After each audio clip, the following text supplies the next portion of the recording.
இங்கிலீஷ்ல நிறைய வார்த்தைகளுக்கான அர்த்தம் தெரியாமயே நம்ம அதை பயன்படுத்துறோம். ஒண்ணு தப்பான இடத்துல யூஸ் பண்ணுவோம், இல்ல எங்க அதை பயன்படுத்தணுமோ அந்த இடத்துல வேற வார்த்தைகளை யூஸ் பண்ணிடுவோம்.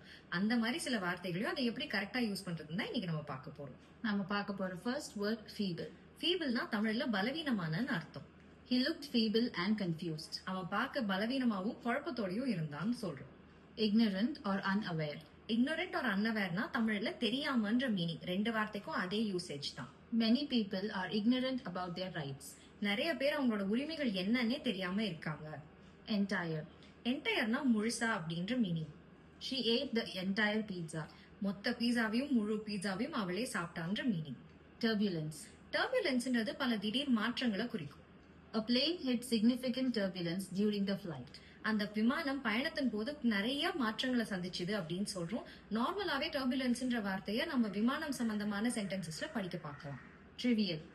ட்ரிவியல்ன்றது ரொம்ப சின்ன ரொம்ப சாதாரண விஷயத்துக்காக சொல்ற வார்த்தை. A trivial conversation can be boring. ஒரு ரொம்ப சாதாரணமான உரையாடல் கான்வர்சேஷன் போர் அடிக்கும்னு சொல்றோம்.